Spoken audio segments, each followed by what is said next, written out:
বাংলাদেশের বাইরে পৃথিবীর বিভিন্ন প্রান্তে যে যেখান থেকে চ্যানেলে দেখছেন আপনাদের সকলকে সাদর আমন্ত্রণ তৃতীয় মাত্রা দেখবার জন্য আর কথা বলবার জন্য অতিথি আমার বাইরে বসা আছেন বাংলাদেশ ব্যাংকের নির্বাহী পরিচালক দাশগুপ্ত অসীম কুমার, আর আমার ডানে রয়েছেন Bangladesh textile mills association BTM এর প্রাক্তন সভাপতি এবং federation of Bangladesh chamber of commerce and industry FBCC এর পরিচালক আব্দুল হাই সরকার। স্বাগত আপনাদের দুজন স্টুডিওতে। প্রথম যে প্রসঙ্গটা আপনাকে দিয়ে শুরু করতে চাই মিস্টার দাশগুপ্ত, যে সরকার নতুন 9টি ব্যাংক দিল এবং তার মধ্যে এনআরবি আছেন 3টি এনআরবিদের জন্য আর 6টি আমাদের দেশীয় উদ্যোক্তাদের। তো ব্যাংকিং খাতে এক ধরনের করুণ দশার কথা অনেকে বলে থাকেন, এখানে তারল্য সংকট রয়েছে, যে ব্যাংকগুলো আছে সেই ব্যাংকগুলি যথাযথভাবে অনেকে সার্ভিস এখন দেবার মতো ভালো সার্ভিস দিতে পারছে না, অনেক ব্যাংক তার শাখা গ্রামে নিয়ে যেতে পারছে না। তো কি এত জরুরি হয়ে পড়লো যে এই 9টি বা বিশেষ করে যে 6টি ব্যাংক নিয়ে প্রশ্ন আছে সেই 6টি ব্যাংক দেওয়া হলো? ধন্যবাদ। এই প্রশ্নটি বিভিন্ন সময়ে উচ্চারিত হয়। বাংলাদেশ ব্যাংকে অনেকবারই এই প্রশ্নের জবাব দিতে হয়েছে। এখন যেটা তথ্য হলো যে গত 12 বছরে কিন্তু নতুন কোনো ব্যাংক বাংলাদেশে আসেনি। এই 12 বছরে আমাদের অর্থনীতি কিন্তু একটা ব্যাপক প্রবৃদ্ধি অর্জন করেছে। আমরা যদি জাস্ট ব্যাংকিং সেক্টরের দিকে তাকাই তাহলে দেখতে পাবো যেমন 2001 সালে আমাদের মোট ব্যাংক ডিপোজিট ছিল 81,000 কোটি টাকা। আজকে কিন্তু সেই ডিপোজিট 4.5 লক্ষ কোটি টাকার উপরে। আমরা যদি ব্যাংকের যে অ্যাডভান্স বা লোনের দিকে তাকাই 12 বছর আগে সেটা ছিল মাত্র 67,000 কোটি টাকা, আজকে কিন্তু সেটা 3,55,000 কোটি টাকা ছাড়িয়ে গেছে। তাই এই যে প্রবৃদ্ধিটা, এটা কিন্তু আমাদের অর্থনীতি যে কত টাইমস বেড়েছে, হ্যাঁ, সেটা কিন্তু আমরা বুঝতে পারি। আমাদের এখানে ব্যাংকগুলো এক্সিস্টিং ব্যাংকগুলো না, আমি বলছি এগুলো আমাদের এখানে এখন প্রতি 20,000 লোকের জন্য একটা ব্যাংক ব্রাঞ্চ আছে। এটা ভারতে হলো 14,000 মানুষের জন্য একটা ব্যাংক ব্রাঞ্চ। ভারতের টার্গেট কিন্তু হলো প্রতি 2,000-এর জন্য একটা ব্যাংক ব্রাঞ্চ। কিন্তু ব্যাংক কত? ব্যাংক শাখা বলছি। ভারতে ব্যাংক কটা বা শ্রীলঙ্কায় ব্যাংক কটা, পাকিস্তানে কটা? হ্যাঁ, দেখেন আমাদের এখানে 47টা বাণিজ্যিক ব্যাংক আছে। এই 47টা বাণিজ্যিক ব্যাংকের মধ্যে উরি ব্যাংক মাত্র একটি শাখা। তারপরে মনে করেন Muslim commercial bank, state bank of India, এরকম কিন্তু অনেক ছোট ছোট ব্যাংক আছে। আর আমাদের এখানে যে টোটাল পপুলেশন প্রায় 15 কোটি, তার মাত্র ব্যাংকগুলো কাভার করতে পারছে সোফার অনলি 16%।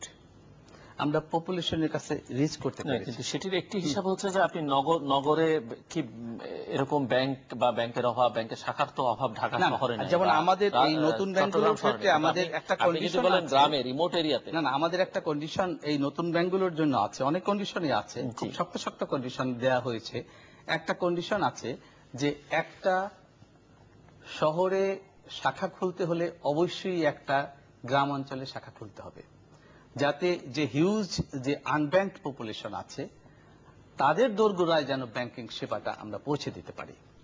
এবং সেটা করতে হলে দুটো উপায় আছে। একটা হলো যে এক্সিস্টিং ব্যাংক যেগুলো আছে সেগুলো শাখা সম্প্রসারণ, সেটার মাধ্যমে আমরা করতে পারি। আর নতুন ব্যাংক করে নতুন উদ্যোক্তা নিয়ে এসে তাদের মাধ্যমেও কিন্তু ব্যাংকিং যে সার্ভিসটা তার সম্প্রসারণের আমরা উদ্যোগ করতে পারি। আপনি যেখানে বলছেন যে ডিপোজিট অনেক বেশি, একটা বড় অঙ্কের হিসেব দিলেন আপনি, কিন্তু আমরা তো দেখি যে ব্যাংকগুলো ডিপোজিট সংগ্রহের জন্য তার ইন্টারেস্ট রেট বাড়িয়ে দিচ্ছে, ডিপোজিটের জন্য চেষ্টা তদবির করছে। এখন ব্যাংকগুলো ক্লায়েন্টদের কাছে ফোন করে করে ডিপোজিট আছে কিনা সেটা কিন্তু। অন্যদিকে আপনি বিনিয়োগ, ব্যাংকগুলোর যে বিনিয়োগ করা বা শিল্পে ব্যবসায় বাণিজ্যে বিনিয়োগ, সেটি কিন্তু অনেক সীমিত হয়ে গেছে এখন, মানে খুব একটা উৎসাহ নিচ্ছেন না বা দিচ্ছেন না। এখানে কিন্তু আমি একটা অবশ্য জিনিস না না আমি ওই বলছি কথা একটা যাচ্ছি না, জিনিস। কেউ কেউ বলেন যে তারল্য সংকট আছে, ব্যাংকের চেয়ে বড় অঙ্কের চেক দিলে হয় না, এলসি খুলতে গেলে না, সমস্যা, সেগুলো হয়তো কোনো কোনো অনেকে অভিযোগ করেন, আমি সেই দিকে যাচ্ছি না। কিন্তু আমি যে ছোট্ট প্রশ্ন দুটো করলাম না, তার জবাব কি আপনার কাছে? না না, বলছি যে তারল্য সংকট বা যেটা এমন কোনো ঘটনা কিন্তু ঘটেনি যে ব্যাংকে কেউ ডিপোজিট দিয়ে তার টাকা পায়নি, এরকম কিন্তু ঘটনা ঘটেনি। ব্যাংকগুলোর কিছু ডিপোজিট হান্ট আছে। একটা হলো Bangladesh bank tight monetary policy এটা অনুসরণ করছে, অর্থাৎ বাংলাদেশ ব্যাংক যে ইনফ্লেশনারি প্রেশারটা আছে, সাম্প্রতিক কালে যে আপনি না, আমি বলছি মুদ্রানীতি ঘোষণা হ্যাঁ না, করেছেন, কিন্তু বেশি দিন ইনফ্লেশনারি হয়নি। প্রেশারটা যে আছে সেই প্রেশারটাকে কিন্তু বাংলাদেশ ব্যাংক কমিয়ে আনতে চাচ্ছে। কারণ আমাদের টার্গেট ছিল 7.5% ম্যাক্সিমাম ইনফ্লেশন, কিন্তু এটা কিন্তু 11%-এর বেশি ক্রস করে যায়। সুতরাং মানি সার্কুলেশনটা এটা কমাবার লক্ষ্য নিয়ে কিন্তু বাংলাদেশ ব্যাংক শুধু এই সর্বশেষ যে মনিটারি পলিসি সেটা না, গত 1 বছর বা তার থেকেও বেশি সময় ধরে কিন্তু সেটার উপরে কাজ করছে। এবং সেই লক্ষ্যে কিন্তু যে সিআরআর যেটা, অর্থাৎ ব্যাংকগুলোকে যে তাদের আমানতের যে অংশটা বাংলাদেশ ব্যাংকের সঙ্গে রাখতে হয় সেটা কিন্তু বাড়িয়ে দিয়েছে। অর্থাৎ ব্যাংকগুলোর যে ক্রেডিট দেবার ক্ষমতা, মানি সার্কুলেশনের যে ক্ষমতা, সেটাকে কিন্তু বাংলাদেশ ব্যাংক কিন্তু নিজেই সংকুচিত করে দিয়েছে। এটা কিন্তু একটা কারণ যে ব্যাংকগুলো কিছুটা লিকুইডিটি প্রেসারে আছে। এটা কিন্তু একটা বলতে পারেন যে এটা বাংলাদেশ ব্যাংক এটা চাচ্ছিল। তারপরেও কিছু কিছু ব্যাংকের এই কারণে এবং তাদের যে অ্যাসেট লায়াবিলিটি যে ম্যানেজমেন্ট সেই ধরনের কিছু সমস্যার কারণে স্বল্প কিছু সংখ্যক ব্যাংকের কিন্তু সেই সমস্যাটা ছিল এবং এখনো তারা কিছুটা সেই সমস্যাটা ফেস করছে।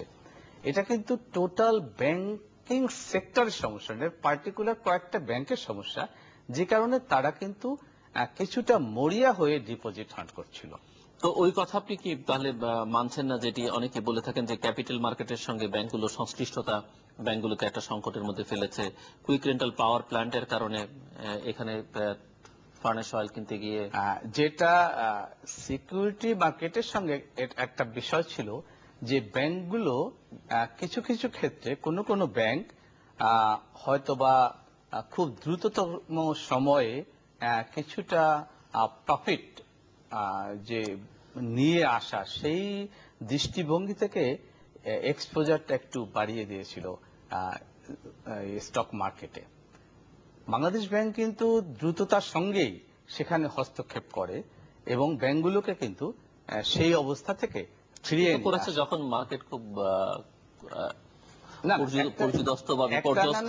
না বিপর্যস্ত না, একটা না একটা সময় কিন্তু অবশ্যই বাংলাদেশ ব্যাংকে এই হস্তক্ষেপটা করতে হতো এবং এটা কিন্তু কন্টিনিউয়াস বাংলাদেশ ব্যাংকের প্রেসার ছিল যে না, এই যে নির্ধারিত সীমা যেটা আছে তার বাইরে যাওয়া যাবে না। আর এটা যদি বাংলাদেশ ব্যাংক এটাকে অনির্দিষ্টকালের জন্য কন্টিনিউ করে দিত তাহলে কিন্তু অবস্থাটা আরো খারাপ হতো। আর কুইক রেন্টাল পাওয়ার প্ল্যান্ট করতে গিয়ে কুইক রেন্টাল বিপুল পরিমাণ অর্থ ব্যাংকগুলো থেকে একটা তো হলো যে এইটার জন্য একটা যে ফুয়েল ইম্পোর্ট সেটার জন্য একটা কস্ট, ন্যাশনাল একটা কস্ট আমাদেরকে বিয়ার করতে হয়েছে। ইলেকট্রিসিটি এটা তো অর্থনীতির একটা মূল চালিকা শক্তি, সেটা আমাদেরকে খুব দ্রুততম সময়ে এটা কিন্তু আমাদেরকে একটা ব্যবস্থা করতে হয়েছে।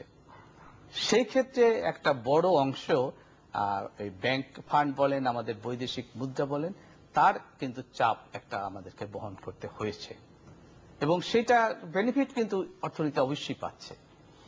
আমি আব্দুল হাই সরকার, আমাদের কথোপকথন আপনি শুনলেন। আপনার কাছে জিজ্ঞাসা যে আপনি কি মনে করেন এই যে নতুন ব্যাংকগুলো দেয়া হলো সেটি বাংলাদেশের বাস্তবতায় কতটা জরুরি? এর মধ্যে আরো অনেক কিছু প্রশ্ন আছে, সেই প্রশ্নে আমরা পরে যাব। এবং দ্বিতীয়ত হচ্ছে যে ব্যাংকিং খাতে আসলেই কোনো সংকট আছে কিনা। মানে আমরা যেমন মিস্টার দাশগুপ্তের বক্তব্য শুনলাম, তিনি মনে করেন ব্যাংকগুলো আগেকার যে কোনো সময়ের চেয়ে ভালো আছে। অনেকে বলে থাকেন ব্যাংকগুলোর অবস্থা খুবই খারাপ। ধন্যবাদ আপনাকে। আসলে দাশগুপ্ত যেটা বললেন ওনার কথাই কিন্তু উত্তর পাওয়া যাচ্ছে যে বর্তমান যে ব্যাংকিং সেক্টরে যে সমস্যাগুলো আছে, যেমন লিকুইডিটি ক্রাইসিস, কিছু কিছু ব্যাংক উনি নিজেই বললেন যে লিকুইডিটি ক্রাইসিসে পড়ে আছে এবং তারা অনেক সমস্যায় আছে আর কি। তো যখন এরকম একটা কন্ডিশন, তাহলে আমাদের যারা রেগুলেটর, বাংলাদেশ ব্যাংক বলেন, ফিনান্স মিনিস্ট্রি বলেন, এসিসি বলেন, তখন কি ওই যে ব্যাংকগুলোকে খারাপ পজিশনে আছে, তো আমার কিন্তু ভুললে চলবে না যে এটা পাবলিক লিমিটেড কোম্পানি, এখানে সব জনসাধারণের টাকা কিন্তু আমরা ব্যবসা করি। আমরা যারা ব্যাংকের স্পন্সর তাদের টাকা তো খুব সামান্য, রেস্ট অফ দি মানি তো পাবলিকের টাকা এগুলো। কাজে সেই দিকে আপনি চিন্তা করেন, তাহলে কিন্তু আমাদের যা রেগুলেটর তাদের এনশিওর করতে হবে যে পাবলিক মানি যেন কোনোভাবেই নষ্ট না হয়, সেটা কিন্তু দেখা দরকার আছে। কিন্তু কাজে এরকম একটা সিচুয়েশন যেখানে এক্সিস্ট করতেছে, সেখানে সাথে সাথে 9টা 10টা ব্যাংক 8টা 9টা ব্যাংক একবারে দেওয়াটা কতটুকু যুক্তিযুক্ত, সেটা কিন্তু আমার একটা কোশ্চেন মার্ক থেকেই যায় আর কি। যেহেতু আমার যে বর্তমানে যে প্রিভেলিং কন্ডিশনস আছে, আমার যেগুলা ব্যাংক অলরেডি আছে সেগুলোকে আগে ঠিক মতো সাস্টেইনেবল পজিশনে এনে অ্যাজ এ রেগুলেটর কিছুটা দায়িত্ব তো আমাদের আছে, রেগুলেটর দায়িত্ব কিন্তু এটা আছে যে সমস্ত ব্যাংকগুলো লিকুইডিটি ক্রাইসিসে বা তারল্য সংকটে ভুগছে তাদেরকে সাহায্য করা আগে দরকার। ওগুলো ঠিক করে নিয়েই কিন্তু আবার নতুনের মানে তারল্য সংকটে আছে ব্যাংকগুলো, অবশ্যই আছে। এবং এখন আমরা তো ওয়ার্কিং ক্যাপিটালের জন্য বাংলাদেশ ব্যাংকের নির্বাহী পরিচালক তো আমি যেটা বলতে চাচ্ছি তারপর ভালো বুঝবেন এটা, যে ডলার টার্মে ধরেন আমি একটা স্পিনিং মিল চালাই, আমি সেখানে আমি এক তুলা কিনতাম 60 সেন্টসে পার পাউন্ড, সেই তুলা আমার কিনতে হচ্ছে এখন 110 সেন্ট পার পাউন্ড। এই যে আমার রিকোয়ারমেন্টটা বেড়ে গেল আমার, অর্থাৎ I need more working capital to inject in my factory. এখন যেহেতু তারল্য সংকট, যেই ব্যাংকে আমরা অ্যাপ্লাই করি যে আমাদের ওয়ার্কিং ক্যাপিটালকে অ্যাডজাস্ট করে দেওয়া হোক, যেহেতু ডলার প্রাইসটা তো, যেহেতু আমরা এক্সপোর্ট ওরিয়েন্টেড ইন্ডাস্ট্রি এগুলো সব, তো যেখানে ডলারটা বেড়ে গেছে, গভর্নমেন্টের দাম বেড়ে গেছে, সেখানে তো আমাদের ওয়ার্কিং ক্যাপিটাল বেশি দরকার, কিন্তু কোনো ব্যাংকই কিন্তু আমাদের এনহান্সমেন্ট দিচ্ছে না, বাড়ায় দিচ্ছে না কিন্তু টাকা, যেহেতু তারল্য সংকটের জন্য, যেহেতু তাদের তারল্য সংকট আছে সেজন্য বাড়াচ্ছে না। কাজে এরকম একটা সিচুয়েশনে নতুন ব্যাংকের আগমন আমি যদি ধরি, তাহলে আমি একজন বড় একজন, তো I will have more option, যেটা আমি আমার কম দামে বেশি টাকা পেতে পারি, সে সুযোগ আমার থাকবে, যেহেতু আর 9টা ব্যাংক আসবে। কাজে ওই দিকে তাকে আমি তাহলে কিন্তু ঠিক আছে। কিন্তু আমি যদি ইনভেস্টর হিসেবে বা পাবলিক মানি যে ডিল করতেছি আমরা সেদিকে তাকাই, তাহলে কিন্তু এটা একটু মানে বর্তমান সিচুয়েশন বলবো এই প্রিভেলিং সার্কামস্টেন্সে আমাদের এটা দেওয়া ঠিক হয়েছে কিনা সেটা কিন্তু একটা কোশ্চেন মার্ক থেকে যায় আর কি। কাজেই এ সম্বন্ধে আর আমি আপনার ওই যে দারগোসের যে স্ট্যাটিস্টিকটা বললেন যে 4,50,000 সামথিং কত হাজার বললেন, ওভার 400,000 টাকা আমাদের ডিপোজিট আছে ব্যাংকে। কিন্তু ডিপোজিট তো আপনার যেটা বললেন যে তেল আমদানি করার জন্য, তারপরে আপনার পাওয়ার প্ল্যান্ট করার জন্য অনেক টাকা কিন্তু বের হয়ে গেছে। আবার স্টক এক্সচেঞ্জ থ্রুতে কিন্তু অনেক টাকা বিদেশে চলে গেছে। সামনে যে লাস্টে যে ডিব্যাগুলো লাগলো স্টক এক্সচেঞ্জ যে বিড়ম্বনা যেটা হলো আর কি, সেটা তো অনেক টাকা কিন্তু বাইরে চলে গেছে। কাজে এই সিনেমাটিক সিচুয়েশনে আমরা নতুন ব্যাংক দিয়ে সেটা কিভাবে সাস্টেইন করবে, আমার আই হ্যাভ অল মাই কি বলে এটাকে রিজার্ভেশন, ডাউট সম্পর্ক I want to use the word reservation. কাজে সেখানে আমার খুব ভেবে দেখা দরকার আছে এগুলা। তো এই একটা ছোট্ট ক্ষুদ্র ইকোনমি যেটা দারবাবু বললেন যে 20,000 লোকের জন্য একটা ব্রাঞ্চ আমাদের দরকার বাংলাদেশে। তো আমার দেখতে হবে যে আমার 20,000 লোকের পার্সেন্টিং পাওয়ার কতটুকু আছে, তাদের কতটুকু ডিপোজিট মানে ডিপোজিট দেওয়ার বা বড়ইং করার কত ক্যাপাসিটি তাদের আছে, সেটা কিন্তু বিবেচনার বিষয়। এরকম হিসেব কি আছে আপনার শেষ? আর 30% আপনার কিন্তু লোক আমাদের প্রভার্টি লেভেলের নিচে কিন্তু বাংলাদেশ, মানে সাবসিস্টেন্স স্ট্যান্ডার্ডের করে। সেখানে গ্রাম দেশে যদি স্প্রেডও করেন আপনি ব্রাঞ্চ, আমি কিন্তু তখন নতুন অর্থনৈতিক ক্রিয়াকর্ম কি আছে, আমরা এক্সিস্টিং ব্যাংক হিসাবেই গ্রামে যখন আমাদের মানে উইংটাকে স্প্রেড করতে চাই, তখন দেখি যে আমার ভায়াবল কিনা। তো ভায়াবিলিটি আমরা ম্যাক্সিমাম জিরো করে দেয়, মাইনাস করে দেয় কিন্তু, যার জন্য আমরা কিন্তু খুব একটা উৎসাহিত হই না গ্রাম অঞ্চলে ব্রাঞ্চ আরো আপনি বাড়ানোর জন্য। তো সেই ক্ষেত্রে যদি আমার আর্গুমেন্ট যদি হয় যে নতুন ব্যাংকে দেওয়া হচ্ছে যা তারা গ্রামে ব্রাঞ্চ করবে, তাহলে সাস্টেইনই করতে পারবে না। তারা কিন্তু আগে তাকে সার্ভাইভালের প্রশ্ন, they have to concentrate in cities only. They cannot afford to have branches in outside city. ধরেন গ্রাম অঞ্চলে তারা ব্রাঞ্চ করা খুব কঠিন হবে তাদের জন্য। যদি এই নিয়মই করা হয় যে একটা ব্রাঞ্চ সিটিতে করলে একটা গ্রামে করতে হবে, I have all my doubts তারা সাস্টেইন করতে পারবে কিনা নতুন যারা আসবে। কাজেই সেখানে অনেক কথা বলছিলেন ঢাকা ব্যাংকের প্রতিষ্ঠাতা চেয়ারম্যান মিস্টার আব্দুল হাই সরকার। জি মিস্টার দাশগুপ্ত। হ্যাঁ বলছি, আমাদের কাছে যে এটা আছে যে একটা ব্রাঞ্চ সাস্টেইন করতে হলে বাংলাদেশে কত শতকরা কত ভাগ লোক ব্যাংকিং এর সঙ্গে যুক্ত? 16%। একটু আগে বলেছি 16% টোটাল পপুলেশনের এটা ব্যাংকিং সার্ভিসটা পেয়ে থাকে। আর যদি আমি 30% বা ইভেন 40% বাদ ব্যাংকিং দেই সার্ভিস poverty-র আপনি জন্য। আপনি ডিরেক্ট সার্ভিস বলছেন না? না না, they R out of banking service. 16% কি ব্যাংকিং সার্ভিস যে পায় আপনি বলছেন? পেয়ে থাকে, পায় এখন। মানে সেটা কি না, ওইটা সার্ভিসটা আমরা তো direct বলছিলাম হবে না, না? ব্যাংকিং আরবান সার্ভিস মনে বেসড করেন, এটা। সে ডিপোজিট রাখতে পারে, সে লোন নিতে পারে, হ্যাঁ, এই ধরনের সার্ভিস। না সেটা পেতে পারে। আমি বলছি যে ব্যাংকের ট্রানজাকশন করে বা ব্যাংক অ্যাকাউন্ট ধারী হ্যাঁ, এরকম এরকম লোকের সংখ্যাটা হলো কত? টোটাল পপুলেশনে, অ্যাডাল্ট পপুলেশনের অনলি 16%, 16%। আচ্ছা, কেমন? জি, আপনি যেটা বলছেন। আর যেটা বলছি যে যদি 30%, ইভেন 40 বা 50%ও আমরা বাদ দেই যে তাদের সেভিংস ক্যাপাসিটি নেই, তাহলে কিন্তু রেস্ট 50% মানুষ থাকে যাদের কোনো না কোনো ভাবে সঞ্চয়ের একটা সামর্থ্য আছে। সেখানে কিন্তু আমরা রিচ করতে পেরেছি সোফার অনলি 16%। তাইলে আমাদের নেটওয়ার্কটা যদি সম্প্রসারিত হয়, তাইলে ডিপোজিট বেস যেটা বলা হচ্ছে যে আমাদের একটা ডিপোজিট সংকট আছে, আমি যদি ডিপোজিট বেসটাকে সম্প্রসারিত করতে পারি, তাইলে বরং ব্যাংকগুলো আরো বেশি বেশি ডিপোজিট সে কিন্তু মোবিলাইজ করতে পারবে অর্থনীতি থেকে ইনজেক্ট করার জন্য। আর একটা জিনিস দেখবেন, আমাদের বছরে এখন এবছর প্রায় 13 বিলিয়ন ইউএস ডলারের সমপরিমাণ রেমিটেন্স আসবে। এখন এই রেমিটেন্সটার এই যে ইনফ্লোটা কিন্তু ম্যাক্সিমামটা কিন্তু গ্রামের দিকে, সেটারও কিন্তু একটা বড় অংশ কিন্তু ব্যাংকিং সেক্টর এটা কিন্তু তুলে আনতে পারে, যদি সেই রিস্কটা ওই লেভেল পর্যন্ত ব্যাংকের থাকে।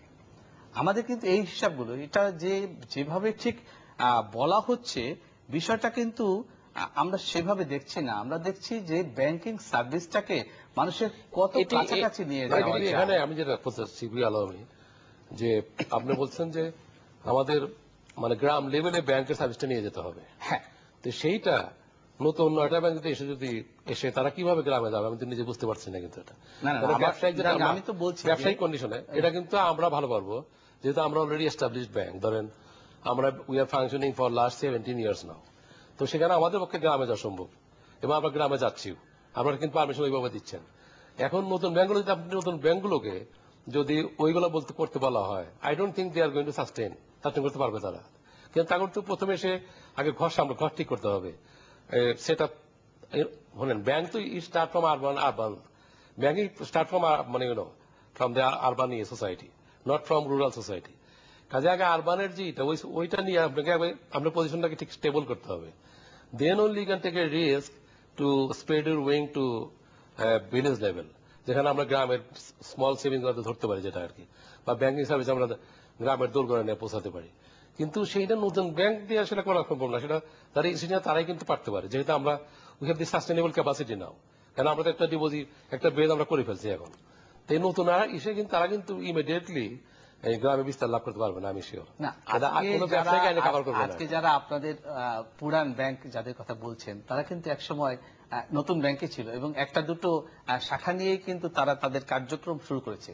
80-র দশকে প্রথম যখন প্রাইভেট ব্যাংকগুলো আসে, হ্যাঁ, তাদের কিন্তু আনসার্টেনিটি ছিল সব থেকে বেশি, যে আদৌ এই ব্যাংকগুলো টিকবে কিনা, ডিপোজিট পাবে কিনা।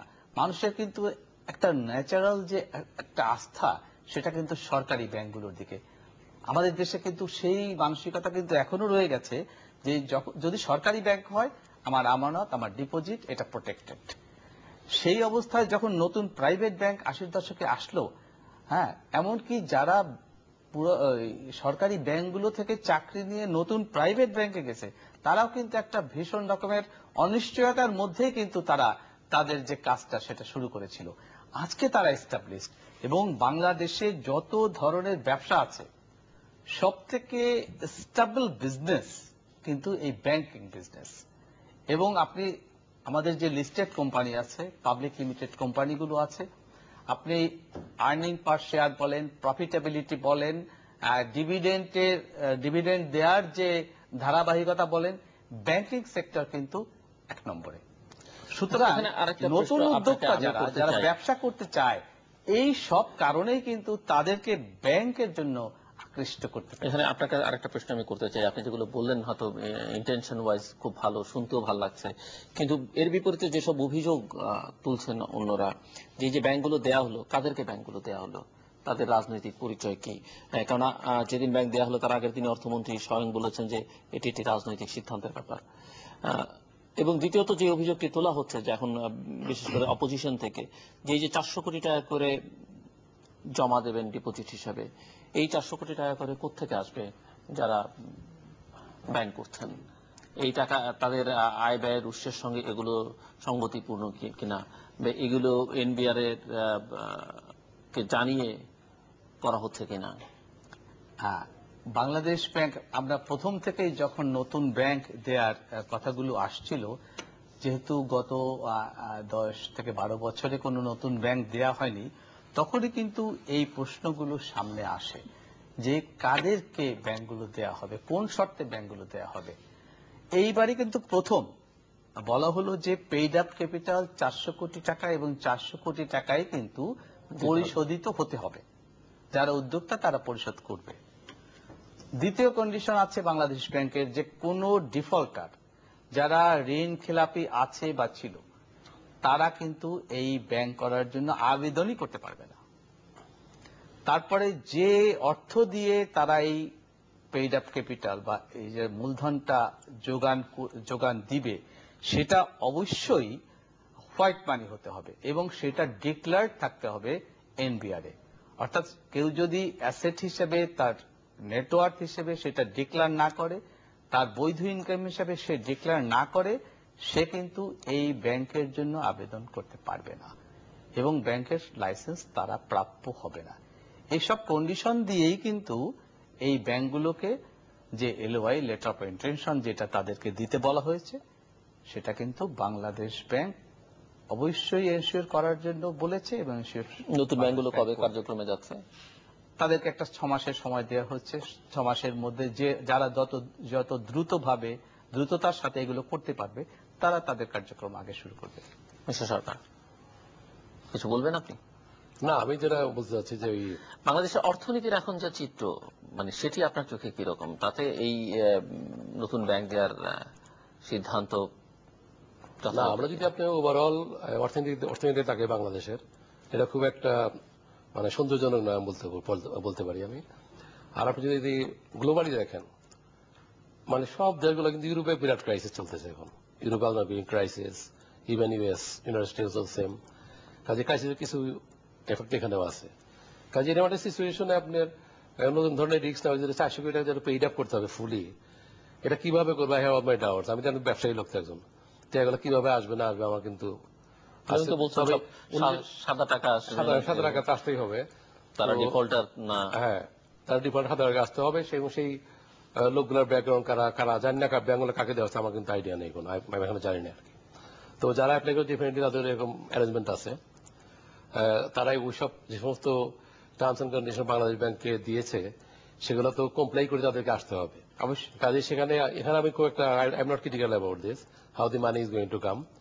তারা ঠিক আসল টাকা দিতে পারলেই কিন্তু এটা করা যাবে। দেয়ার আর লটস অফ ওয়ে। এখন ধরেন বিদেশ থেকে আসতে পারে, বিভিন্নভাবে ইনভেস্টর আসতে পারে বাইরের থেকে। এটা হতে অ্যালাউ করা আছে কিনা আমার জানা নাই। এটা লোকালি ফান্ড সোর্সিং হবে না বিদেশ থেকেও করা যাবে? না, যারা এনআরবি করবেন তারা তো তাদের বৈদেশিক লোকাল।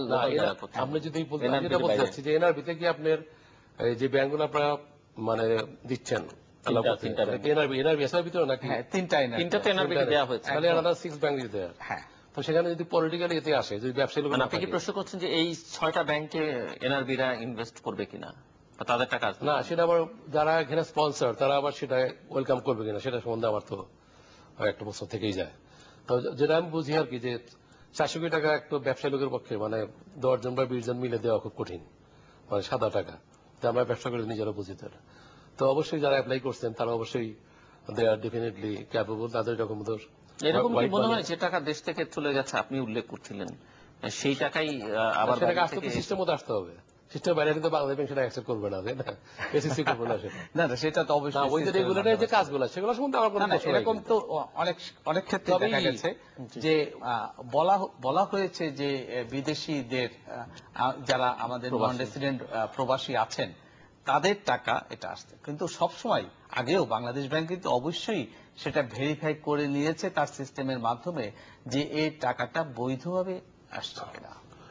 আপনার রেগুলেটরের যে সমস্ত নিয়ম কানুন গুলো আছে যদি সেগুলো কমপ্লাই করে যদি আসে সেখানে তো কোনো কিছু বলার আমার থাকে না, তাই আমার আর একটা হলো যে সমালোচনা তো সবসময় থাকতে পারে, পরে থাকবে। এই ব্যাংকিং সেক্টর এবং বাংলাদেশের ব্যাংকিং সেক্টর, আপনার ওয়ার্ল্ড যে ইকোনমির যে ক্রাইসিসের কথা বলেছেন, অনেক ব্যাংক কিন্তু পড়ে গেছে।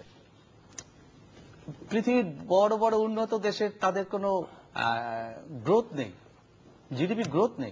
এখানে আমার পয়েন্টটা কিন্তু দেখেন বাংলাদেশের অর্থনীতি, আমরা সবসময় যদি বাংলাদেশকে একটা নেগেটিভ ভাবে প্রজেক্ট করি সেটা বোধহয় সবসময় ঠিক না। কারণ 6%, হয়তো 7% আমরা করব কি করব না সেটা নিয়ে বিতর্ক আছে, কিন্তু 6 বা 6.5 নিয়ে কিন্তু কোনো বিতর্ক নেই। অর্থনীতির এই গ্রোথটা কন্টিনিউয়াসলি,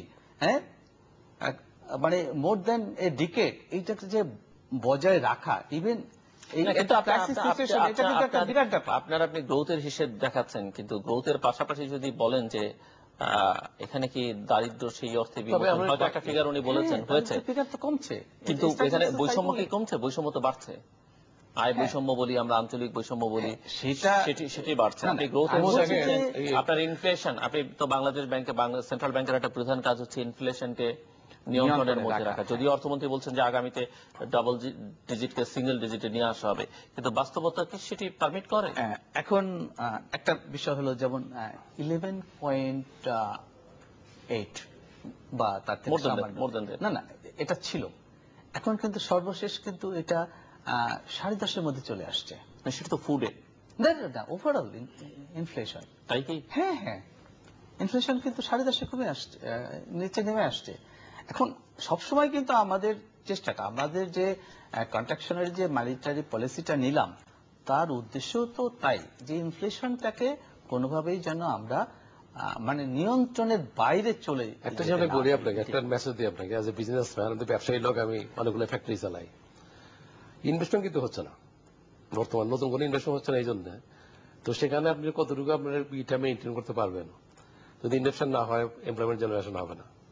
এবং ইনভেস্টমেন্ট করার জন্য একমাত্র বড় বাধা হচ্ছে এখন পাওয়ার, ইনফ্রাস্ট্রাকচার ফ্যাসিলিটি যেগুলো সেগুলো নাই আর কি, মানে ইউটিলিটি ফ্যাসিলিটি নাই। যার জন্য টু বি ভেরি অনেস্ট, মানে হেভি মানে মিডিয়াম সেল ইনভেস্টমেন্ট কিন্তু একবার মোটেই নাই এখন। সবারই concern is point of concern is power, এটা একটা জিনিস। আরেকটা জিনিস আপনি যে বললেন যে এই বিভিন্ন বিদেশে বড় বড় ভালো ভালো মানে অর্গানাইজড ইকোনমিতে অনেক ব্যাংক কিন্তু ব্যাংকরাপ্ট হয়ে যাচ্ছে। কাজে এটা একটা সিচুয়েশনে আমরা তো এমনি গরিব দেশ, আমার পয়েন্ট অফ কনসার্ন ইজ যে আমাদের যে পাবলিক মানি আমরা ডিল করি, যেটা যদি 2-4টা ব্যাংক ফেল করে তাহলে তো আমাদের সাধারণ মানুষগুলো এফেক্টেড হবে ব্যাপারটা, স্টক এক্সচেঞ্জের মতো আর কি। তাই সেদিকেও লক্ষ্য করার দরকার আছে কিন্তু আমাদের, আমি মনে করি। কাজেই এই ঢালাভাবে আমি যদি ব্যাংক এতগুলো দিয়ে দিলাম, 47টা 9টা 56টা হবে এখন। 56টা ব্যাংক হইলে সেটা এসে তো মার্কেট কিন্তু একই, কাস্টমার বেসটা কিন্তু একই। আরেকটা বিষয়, কাস্টমার বেস কিন্তু আপনি টাউনে বাড়াতে পারবেন না। দুর্বল ব্যাংক হিসেবে যেগুলো চিহ্নিত হচ্ছে সেগুলোকে মার্জ করানো অন্য ব্যাংকগুলোর সঙ্গে সেরকম কোন পরিকল্পনা আছে কিনা? অনেক বেশি সেই সিস্টেম কিন্তু মানে অনেক সব ইকোনমিতেই আছে, আমাদের দেশেও আছে, আমাদের দেশেও আইন মার্জ হতে পারে। হ্যাঁ, মার্জ হতে পারে, তারপরে অ্যাকোয়ারিং হতে পারে, এমনকি উইন্ডিং আপ হতে পারে, লিকুইডেশনে যেতে পারে, অনেক অনেক ব্যবস্থা কিন্তু আছে।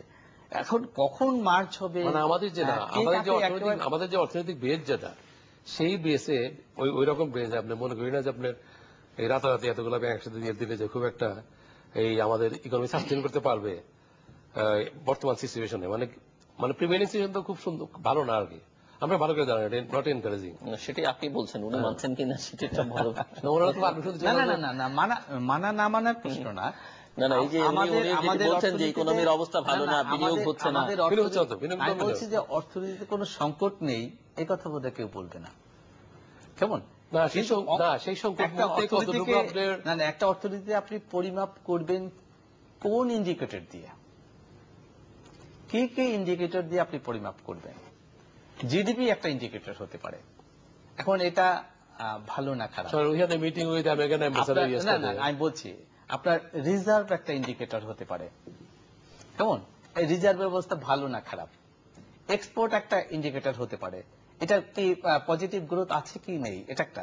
আমার রেমিটেন্স একটা ইন্ডিকেটর হতে পারে, আছে কি নেই। ইনফ্লেশন একটা ইন্ডিকেটর হতে পারে, এটার অবস্থাটা কি। হ্যাঁ, তো এগুলো যদি এগুলো কিন্তু ইন্ডিকেটর গুলো আপনি দেখেন অনেকগুলো- তাহলে আমার তো মনে হয় যে বেশিরভাগ ইন্ডিকেটরই কিন্তু মানে positive. Fabricated indicator. Well I have my reservation on this point. না, আমি যেটা বলতে চাচ্ছি আপনি যে এই ইন্ডিকেটর যারা বলতেছেন এই যে 11.5% 10% নামিয়ে আনছেন, তা আজকের ইনফ্লেশন বাড়লো কি জন্য? না না, তাতেও কিন্তু আমরা না সাডেনলি এটা হঠাৎ করে বেড়ে গেল কেন? আমাদের মধ্যে? 10.5% কিন্তু আমরা সন্তুষ্ট না, আমরা কিন্তু এটাকে আরো আরো নিচে আনতে হবে। কমে আনতে তাহলে আমি চাচ্ছি। ক্রেডিট কন্ট্রাকশন হবে, মানে আমরা আমার ব্যাংকের চেয়ে আপনার হ্যাঁ, প্রত্যেকটা প্রত্যেকটা অ্যাকশনের কিন্তু একটা রিয়াকশন আছে। হ্যাঁ, আমাকে দুটো জিনিসই সামাল দিতে হচ্ছে, ব্যালেন্স করতে হচ্ছে। একদিকে আমাকে ইনফ্লেশন কমাতে হবে, এবং ইনফ্লেশন কমাতে গিয়ে যদি ক্রেডিট রেস্ট্রিক্ট করতে হয়, সেক্ষেত্রে কিন্তু একটা প্রশ্ন অবধারিতই আসে, তাহলে ক্রেডিট রেস্ট্রিকশনটা কি আমার যে ইকোনমিক যে গ্রোথ সেটাকে হ্যাম্পার করবে কিনা। এখন দেখেন, আমরা যেটা চাচ্ছি, আমি আপনার পয়েন্টটা না না, আমি যেটা চাচ্ছি আমরা সেটা হলো বলছি যে- আমরা কিন্তু আমাদের একটা টার্গেটই আছে যে আনপ্রোডাক্টিভ যে খাতগুলো সেখানে যেন ক্রেডিট এক্সপেনশন যেন যত কম সম্ভব সেটা হয়। প্রোডাক্টিভ খাতে কিন্তু আমাদের রেস্ট্রিকশন নেই, আমরা আনপ্রোডাক্টিভ যেগুলো সেটা কিন্তু আমরা কিন্তু গভর্নমেন্টের যে কিছুটা সহযোগিতাও পাচ্ছি। যেমন যে বিলাসদ্রব্য যেটা ইম্পোর্ট, সেটা কিন্তু আমরা চাচ্ছি যে এটা কমায় আসুক। হ্যাঁ, সেখানে যাতে আমাদের বৈদেশিক মুদ্রা না যায়, সেখানে যাতে ব্যাংক লোন এটা না যায়, হ্যাঁ, সেখানে যদি ইন্টারেস্ট বেশিও হয় সেক্ষেত্রেও কিন্তু আমাদের আপত্তি থাকবে না, সেগুলো কিন্তু আমরা করছি। কিন্তু এগুলো কিন্তু প্রোডাক্টিভ আপনি- সেক্টর যাতে হ্যাম্পার না হয়, এইসব পয়েন্ট কিন্তু ভালো মেজার, এগুলো ঠিক আছে, যে লাস্ট টাইমে ফাইন্যান্স না করা, মানে বর্তমান এটা সিচুয়েশন। আপনার পত্রপত্রিকা এটা- সবসময় দেখবেন যে এটা- এই উদ্যোগগুলো কিন্তু কিন্তু আপনার এই পাওয়ারের যে ইমপ্রুভমেন্টটা বলছেন যে অনেক টাকা আমরা পাওয়ারে দিয়ে দিয়েছি, কিন্তু আমরা যারা ইন্ডাস্ট্রিয়াল কনজিউমার, আমাদের নতুন ভেঞ্চার করার জন্য প্রাইভেট ইনভেস্টমেন্ট না হয় তো আমরা তো এমপ্লয়মেন্ট জেনারেশন করতে পারবেন না আপনি। আমাদের যে গভর্নমেন্ট সার্ভিস সেক্টর যেমন আছে, রেলওয়ে, বিভিন্ন সেক্টর যেগুলো আছে, এখানে কতটুকু আপনি গ্র্যাপ করতে পারবেন, কতটুকু জব ক্রিয়েশন করতে পারবেন। এখন তো main driving force is private sector. কাজে সেই প্রাইভেট সেক্টরে যদি আপনি এখন ক্রেডিট পেতে অসুবিধা হচ্ছে, আমাদের ওয়ার্কিং ক্যাপিটাল এনহান্স করতে পারছি না আমরা বিকজ লিকুইডিটি ক্রাইসিস। কাজে এরকম একটা সিচুয়েশনে আবার নতুন ব্যাংক একটা যদি 400 কোটি টাকা পেড আপে ইনজেকশন করে এসে, তখন অটোমেটিক আর ইনফ্লেশন রেটটা বেড়ে যাবে না, আবার একটু নতুন টাকা আসবে যখন, না না, ওই 400 তখন তো আবার একটু উপর দিকে চলে যাবে আবার। না না, এই 400 কোটি টাকা তো আমাদের অর্থনীতির যে সিস্টেম তার কোথাও কারণ না আমি কোথাও কিন্তু যদি আছে। আমি করি অ্যাবাউট 4,000 কোটি টাকা কামিং টু দি মার্কেট। না না, আমি বলছি ওই টাকাটা কিন্তু আমাদের অর্থনীতিতে কোনো না কোনো ভাবে আছে। এটা তো এরকম না যে এই অর্থনীতির মধ্যে এটা নেই, সেখান থেকে সেটা অবশ্য আপনি ইন্ডিভিজুয়াল প্রমাণ হবে যে কতটুকু আছে এটা, যখন আপনার প্র্যাকটিক্যালি যখন মানে পেইড আপ হবে রিকোয়ারমেন্টটা, মানে নতুন ব্যাংক করার জন্য যখন 400 কোটি টাকা পেইড আপ ক্যাপিটাল ফুলি সাবস্ক্রাইব হতে হবে, সেটা না হলে তো হবেই না, সেটা সেটা ব্যাংকে শুরু করতে পারবে সেটা না। যখন শুরু হবে তখন বোঝা যাবে সত্যিকারে কি অবস্থা, সিনারিওটা কি হয় আর কি। এই স্টেজে অবশ্য বলা খুব মুশকিল। জি, আমি একটু অন্য প্রসঙ্গে যাই। ইকুইটি এন্টারপ্রেনার ফান্ড আছে, তো এই ফান্ডটা সম্পর্কে একটু ধারণা দেবেন আপনি? আমাদের একটা সরকারি স্কিম আছে, সেটা হলো ইইএফ সংক্ষেপে বলা হয়, ইকুইটি এন্টারপ্রেনারশিপ ফান্ড। এটা সরকারেরই একটা উদ্যোগ। মানে এটা উনি একটা তো বলছেন বিনিয়োগ হয় না, হ্যাঁ, নানান কিছু এটা হয় না। একটা ভেঞ্চার ক্যাপিটাল। বাংলাদেশ ব্যাংক এটার দায়িত্ব আছে। আমরা পলিসি এবং ফান্ড ম্যানেজমেন্টটা বাংলাদেশ ব্যাংক করে থাকে। আর কাদের মাধ্যমে যেটা করেন? যেটা অপারেশনাল দায়িত্ব সেটা হলো আইসিবির মাধ্যমে এটা আমরা করে থাকি। আমাদের দুটো সেক্টর, এটাকে আমরা একটু ঝুঁকিপূর্ণ সেক্টর এটা সাধারণত মনে করা হয়ে থাকে, এবং যেটার বিকাশ আমাদের অর্থনীতির জন্য খুবই সহায়ক বিবেচনা করা হয়। একটা হলো আইটি, ইনফরমেশন টেকনোলজি, এটার একটা বিশাল সম্ভাবনা, এটার কথা বলা হয়ে থাকে। আমাদের সফটওয়্যার, আমাদের যে কল সেন্টার এবং এই জাতীয় যে ডেভেলপমেন্টগুলো, আমরা মনে করি এটার দ্রুত বিকাশ দরকার, এক্ষেত্রে অর্থায়ন করা দরকার। সেই জন্য কিন্তু গভর্নমেন্ট এই উদ্যোগটা গ্রহণ করেছে। আমরা 49 শুধু আইসিবি কেন? হ্যাঁ, শুধু আইসিবির মাধ্যমে কেন? অপারেশনটা আগে বাংলাদেশ ব্যাংক নিজেই করতো, এখন আইসিবির মাধ্যমে করা হয়। আমরা 49% যে মূলধন সেটা যোগান দিয়ে থাকি, আর যিনি উদ্যোক্তা তিনি 51%, অর্থাৎ 51 ভাগ তার, 49 ভাগ আমার। সেভাবে আমরা একটা আর্থিক সহায়তা দিয়ে থাকি 8 বছরের জন্য, এবং না, সর্বশেষ সেটা তো আপনার কোনো সেক্টর আছে ওর জন্য। না না, এই যে আইটি আরেকটা হলো অ্যাগ্রো সেক্টর, সেটা দ্রুত বিকাশ এটা প্রয়োজন মনে করি। আমরা মনে করি যে গ্রাম অঞ্চলে শিল্পায়নের জন্য, গ্রাম অঞ্চলে আমাদের প্রবৃদ্ধির জন্য, গ্রামের ইনফ্রাস্ট্রাকচার জন্য, গ্রাম অঞ্চলে কর্মসংস্থান জন্য এবং সার্বিকভাবে আমাদের অর্থনীতি যাতে কন্ট্রিবিউট করতে পারে সেজন্য কতগুলো সাবসিডাইজড, এটা তো ইন্টারেস্ট, এটা ইকুইটি পার্টিসিপেশন, এখানে কিন্তু কোনো ইন্টারেস্ট নেই। আপনি উদ্যোক্তা হিসেবে 51 টাকা দিবেন, আর সরকারি টাকা হবে 49, কম্বাইন করে আপনি ব্যবসাটা পরিচালনা করবেন। 8 বছরের মধ্যে আপনি টাকাটা ফেরত দিবেন। এবং যদি সহজভাবে বলতে হয়, এটা কোনো সুদ নেই। এটা বোধহয় এসএমই টাইপের, না না, এসএমই টাইপ না, এটা আমরা মিডিয়াম স্কেল করেন বা এরকম। আমরা 20 লক্ষ টাকা থেকে শুরু করে 90 লক্ষ টাকা পর্যন্ত। এবং আমাদের যেমন মৎস্য চাষ, তারপরে মুরগির একদিনের উৎপাদন, আপনার ফিড মিল, যে মাছ বা হাঁস মুরগির যে খাবার উৎপাদন, এগুলোতে কিন্তু ব্যাপকভাবে কি কোনো নির্দিষ্ট এলাকার জন্য দিচ্ছে না সারা তবে সিভিল বাংলাদেশ নেই, তবে কমার্শিয়াল ব্যাংকের মাধ্যমে তাদের আসতে হয়। যে কোনো কমার্শিয়াল ব্যাংক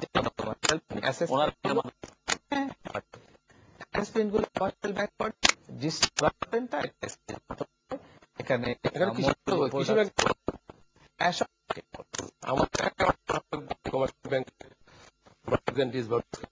আমরা অ্যাসেসমেন্ট না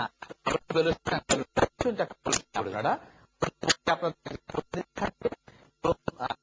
যেহেতু যদি কোম্পানি হবে তাহলে প্রফিটের একটা অংশ যে ব্যাংকের মাধ্যমে হবে, ভ্যালুয়েশনটা হচ্ছে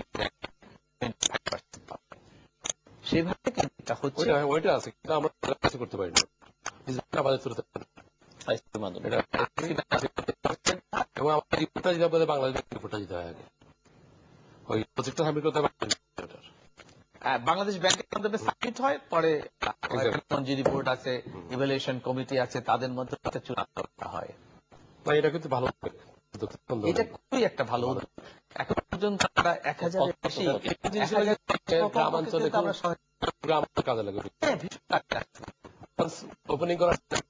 কৃষি খাতে করতে বেশি দেখছেন, সবচেয়ে বেশি দেখছেন কৃষি হলো মৎস্য চাষ, তারপরে এই যে মুরগির যে একদিনের বাচ্চা উৎপাদন, এটা হলো তারপরে এইটা উৎপাদন, উৎপাদন,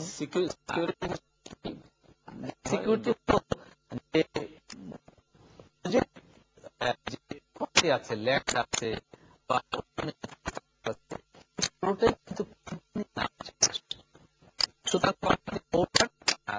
উদ্যোক্তা সরকারের স্কিমটা কিন্তু আসলে খুব স্কিম এটা, এবং ব্যাপক কর্মসংস্থান সৃষ্টি হচ্ছে এটা দিয়ে, যে জিডিপিতে কন্ট্রিবিউশন হচ্ছে। আমাদের যে দেখেন এখন অনেক মাছের দামই হয়তো বেশি, কিন্তু এই যে আমাদের যে সমস্ত মাছ চাষ হয়, সাদা মাছ, রুই, কাতলা, তারপরে এই যে থাই সরপুটি যেটা বলে, বা তেলাপিয়া, এটা কিন্তু দামটা কিন্তু যথেষ্ট রিজনেবল আছে। এবং আমার মনে হয় যে ইএফ এর একটা বড় কন্ট্রিবিউশন আছে এই যে এই জাতীয় মাছ, এইটাতে প্রাইসটাকে একটা নির্দিষ্ট কোনো মেয়াদের জন্য, মানে কত বছর? 8 বছর। আমরা 8 বছরের জন্য দিয়ে থাকি, 8 বছরের মধ্যে। কিন্তু আমি বলছি যে এই প্রজেক্টটাদের কি, না এই প্রজেক্টটা কিন্তু চলমান আছে, এবং এটা গত বাজেট বক্তৃতাও অর্থমন্ত্রী মহোদয় বলেছেন যে এটা চলবে। কি পরিমাণ প্রকল্প অর্থ ফেরত দিচ্ছে বা ফেরত দানের রেট পরিমাণটা? এখন 8 বছর পর্যন্ত তো তার সময়সীমা থাকে। এখন পর্যন্ত আমাদের 50টার উপরে কিন্তু এটা ফেরত দিয়েছে, এবং আরো কতগুলো ফেরত দেওয়ার প্রক্রিয়া আছে। আর একটা হলো যে যারা ফেরত দিতে পারবে না তাদেরগুলো ঋণে কনভার্ট করা হবে এবং তার উপর একটা সুদ চার্জ করা হয়। আপনারা জানেন একটা কুমির প্রকল্প খুবই এটা করেছে, বহুল আলোচিত প্রচারিত, এটা যে ভালুকায়, এটা কিন্তু আমাদের, ওরা কিন্তু সম্পূর্ণ টাকা আমাদের, কক্সবাজারের মধ্যে একটা হচ্ছে, হ্যাঁ কক্সবাজারে আর একটা হচ্ছে, ওটা অবশ্য ইএফ এর না, কিন্তু এটা কিন্তু আমাদের সম্পূর্ণ টাকা পরিশোধ করে দিয়েছে। হ্যাঁ, এই যে প্রাণ গ্রুপ, হ্যাঁ এই যে আমাদের অ্যাগ্রো বেসড একটা, ওরাও কিন্তু নিয়েছিল, ওরা কিন্তু আমাদের টাকা সম্পূর্ণ ফেরত দিয়ে দিচ্ছে। এরকম বড় বড় প্রকল্প কিন্তু ভাবতেছি আমি নেবো আর কি। আমার মাছের প্রজেক্ট আছে তো কক্সবাজারে, আমারও একটা প্রজেক্ট আছে, হ্যাঁ ফিশারি প্রজেক্ট আছে, নিজের আছে আমার, কোল্ড স্টোরেজ কক্সবাজারে, মানে ফ্রিজিং প্ল্যান্টের মতো আর কি। আপনারা দেখবেন যে এই যে কনফিডেন্স সল্ট, হ্যাঁ ওটা কিন্তু আমাদের প্রজেক্ট ছিল, ওরা কিন্তু টাকা দিয়ে দিয়েছে। এরকম অনেকগুলো প্রজেক্ট আছে, খুব ভালো ভালো প্রজেক্ট হচ্ছে। না এটা খুব সুন্দর স্কিমটা আসলে ভালো। এই যে অর্কিড, কত মানে প্রফিট ওই পার্সেন্টেজ অনুযায়ী শেয়ার, হ্যাঁ যদি আপনার প্রফিট হয় তাইলে আমি 49% পাবো, মানে গভর্নমেন্ট, আর উদ্যোক্তা 51% পাবেন, এবং বিনিয়োগটাও ওই হ্যাঁ বিনিয়োগটা ওই 49। এখানে একটা প্রশ্ন আবার, যদি আমি আপনার টাকাটা নিয়ে 2 বছরের টাকাটা দিয়ে দিই তখন কি হবে? নো প্রবলেম, তখন তো আপনার শেয়ার পাবেন না। না কিছুই দিতে হবে না, আপনার শেয়ার হয়ে যাবে। To pay it off by couple of years. যতক্ষণ ওনার ইনভেস্টমেন্ট আছে ততক্ষণ ওনার শেয়ার আছে ব্যাংকে। হ্যাঁ, তারপরে আমরা শেয়ার গুলো আপনাকে রিটার্ন করে দিব যখনই আপনি টাকাটা শোধ দিয়ে দিবেন। হ্যাঁ, সেটা নিয়ে কোনো বাধ্যবাধকতা নাই। না না না, এটা বাধ্য, আমাদের হলো যে 3 বছরের মধ্যে যদি দেন তাহলে লাভের অংশও দিতে হবে না প্রথম 3 বছর, প্রথম 3 বছরে। আর যদি 3 থেকে 8 বছরের মধ্যে দেন তাহলে একটা লাভের অংশ, যদি লাভ হয় আমাদেরকে আনুপাতিক ভাবে দিবেন। এটা কাদেরকে দেয়া হয়, মানে এই যোগ্যতার মানদণ্ডটা কি? যোগ্যতা অফারটা যেরকম লোভনীয়, তো উদ্যোক্তা যদি এরকম পাওয়া যায়, আপনার এরকম কোন আছে? এখন কিন্তু আপনার উদ্যোক্তা কোনো অভাব নেই, কিন্তু আমি সেটাই জিজ্ঞেস প্রচুর করছি, কতজনকে উদ্যোক্তা, দেবেন? অনেক উদ্যোক্তা, সেখানে প্রতিদিন আমাদের প্রায় 10 থেকে 15 জন উদ্যোক্তা আমাদের কাছে আবেদন করছেন। আচ্ছা, এই ফান্ডটার তো একটা কোনো লিমিট আছে যে না? আমরা সর্বোচ্চ 4,90,00,000, সর্বোচ্চ 4,90,00,000, কিন্তু আপনি কতজনকে এরকম দিতে পারবেন? আমাদের এখনো, আমি বলছি যে এরকম যদি 50, 100, 200 উদ্যোক্তা আসেন এবং সবাই যদি ওনাদের অ্যাসেসমেন্ট অনুযায়ী তার জন্য যোগ্য হন, সেক্ষেত্রে তারা না, এটা কিন্তু গভর্নমেন্ট প্রতি বছরই তার বাজেটে একটা অ্যালোকেশন রেখে দেয়। হ্যাঁ, এখন পর্যন্ত আমাদের হাতে যে তহবিল আছে তা দিয়ে আরো আমার মনে হয় এটা অনগোয়িং প্রসেস, মানে কন্টিনিউয়াস প্রসেস। আমরা তো অবশ্যই আশা করব, যেহেতু একটা সাকসেসফুল, এটা কখনোই বন্ধ হওয়া উচিত না, হ্যাঁ এটা কন্টিনিউ হবে। এবং যেটা ইমপ্যাক্ট স্টাডি অর্থ মন্ত্রণালয়ের মাধ্যমে হয়েছে, তাতে কিন্তু এইটাই বলা হয়েছে যে ইট শুড কন্টিনিউ। এইসব জিনিসে কিন্তু আমরা গ্রাম লেভেলে মানে ভালো সাপোর্ট হতে পারে। হ্যাঁ, গুড সাপোর্ট অবশ্যই।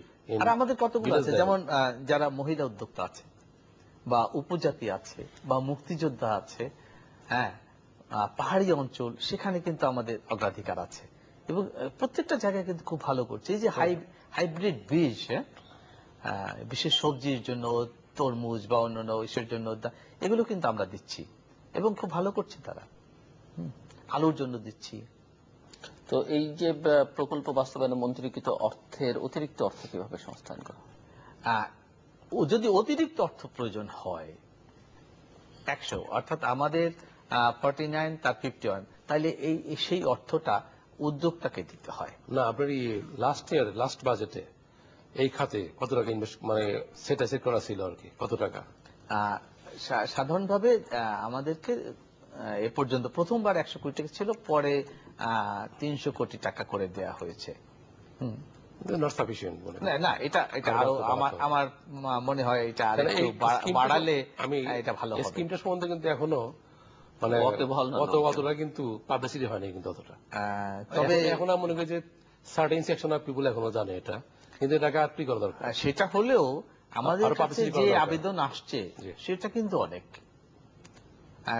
সেটা করতে হলো আমাদের আরো মানে ফান্ড প্রয়োজন হবে।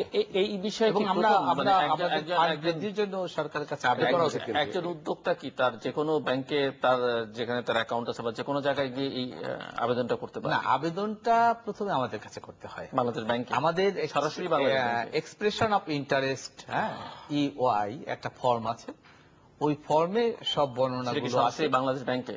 হ্যাঁ, এটা বাংলাদেশ ব্যাংকে প্রথমে সাবমিট করতে হয়।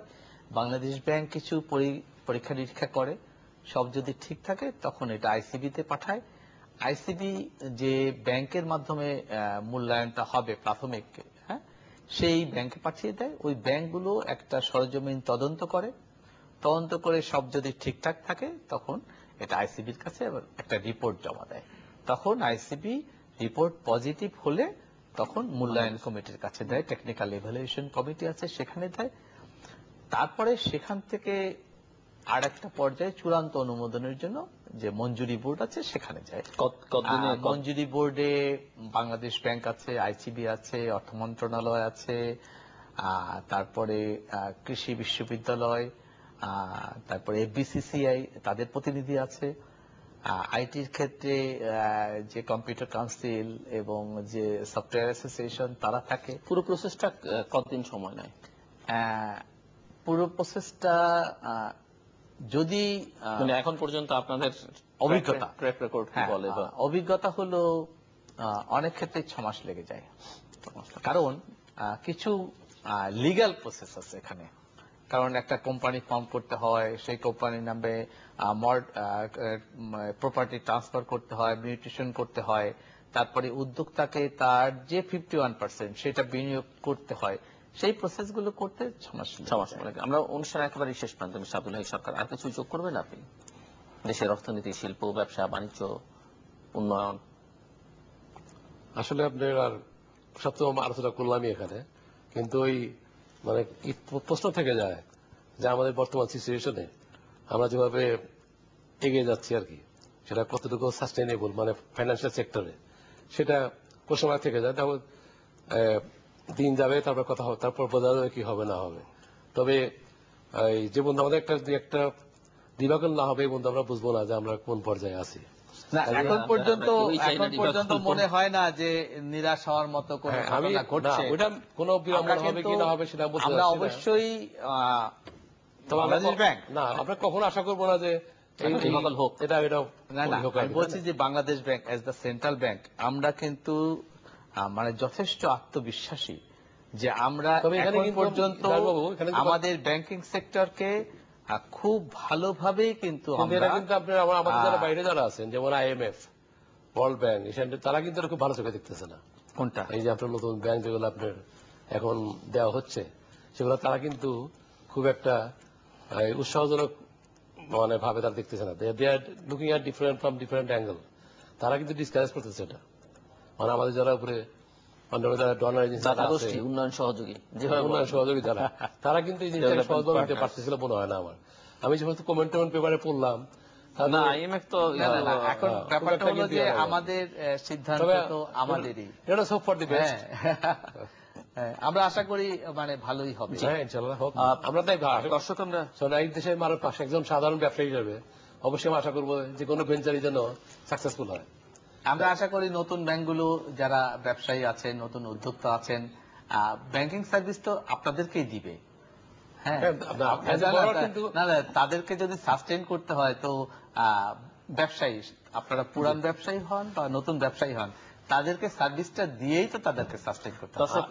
আমরা অনুষ্ঠানের শেষ প্রান্তে তৃতীয় মাত্রা সম্পর্কে আপনারা লিখতে পারেন। বা ঠিকানা পরিচালক তৃতীয় মাত্রা চ্যানেল, IGP বক্স 2433 ঢাকা 1000। যারা ইমেল করতে চান তারা করতে পারবেন এই ঠিকানায় apni@tritiyomatরা.com। 6161 নাম্বার আমাদের SMS করতে পারেন যে কোনো সেলফোন থেকে, ইন্টারনেটে tritiyomatরা.com এবং সোশ্যাল নেটওয়ার্ক facebook.com/tritiyomatরা আপনার মতামত রাখতে পারেন। আর আপনার মতামত আমাদের অনুষ্ঠান তৃতীয় মাত্রা আপনি দেখতে পাবেন প্রতি বৃহস্পতিবার এবং শুক্রবার বাংলাদেশ আমরা দুটোই, বুধবার দুপুর 11:30 এবং শুক্রবার দুপুর 12:30 দেখবার আমন্ত্রণ রইল। মিস্টার আব্দুল হাই সরকার এবং মিস্টার দাশগুপ্ত অসীম সরকার, অসীম কুমার, অসংখ্য ধন্যবাদ। দর্শক, আমরা কথা বলছিলাম দেশের অর্থনীতি নিয়ে, ব্যাংকিং সেক্টর নিয়ে, এবং মিস্টার আব্দুল হাই সরকার বলছেন যে একটা সংকট আছে, চ্যালেঞ্জের মুখে অর্থনীতি, এবং একটা বড় ধরনের ডিফাকল যেটি আমরা চাই না সেটি না হওয়া পর্যন্ত আসলে আমাদের বোধোদয় হবে না। অন্যদিকে মিস্টার দাশগুপ্ত অসীম কুমার তিনি বলবার চেষ্টা করছেন যে দেশের অর্থনীতি, উন্নয়ন সবই ঠিকঠাক মতো চলছে। হিসেব নিকাশ যেগুলো তিনি তুলে ধরবার চেষ্টা করলেন তাতে করে অবস্থা দৃষ্টে মনে হয় যে সব ঠিকঠাক আছে, কিন্তু হিসেব নিকেশের প্রশ্ন নিয়ে অনেক মতান্তর থাকে, অনেক প্রশ্ন থাকে। আমরা ওনারগুলো যথার্থ ধরে নিলেও এবং সরকারের প্রশ্নগুলো যথার্থ ধরে নিল, নতুন নতুন ব্যাংক দেওয়া হচ্ছে, সেগুলো দেওয়া যৌক্তিক কিনা এই প্রশ্ন আছে, দেশের বাইরে থেকে আছে, দেশের ভেতর থেকে আছে, কোন বিবেচনায় দেওয়া হচ্ছে সেই প্রশ্নগুলো আছে। কিন্তু মূল কথা হচ্ছে যে আমরা যতই ফ্যাক্টস ফিগার তথ্যপাত্র দিয়ে বলি না কেন ভালো আছে কিংবা খারাপ আছে, শেষ বিবেচনাটি কিন্তু যারা এই অনুষ্ঠান দেখছেন অর্থাৎ দেশের সাধারণ মানুষ, এবং তারা যদি মনে করেন যে তারা ভালো আছেন তাহলে ভালো, আর তারা যদি মনে করেন তারা খারাপ তাহলে সেটি খারাপ। এখানে প্রবৃদ্ধির যত উল্লম্ফনই ঘটুক না কেন, এখানে ইনফ্লেশন যত কমে আসুক না কেন, ফ্যাক্টস ফিগার কিন্তু শেষ কথা নয়। শেষ কথাটা হচ্ছে ধারণা বা পারসেপশন, এবং রাজনীতির জন্য, দেশের জন্য, উন্নয়নের জন্য পারসেপশনটা কিন্তু ম্যাটার করে, কেননা জনগণকে নিয়েই কিন্তু এটি গণতান্ত্রিক দেশকে চলতে হয়। দর্শক, আমাদের সঙ্গে থাকবার জন্য অসংখ্য ধন্যবাদ, আপনাদের সবার জন্য শুভকামনা।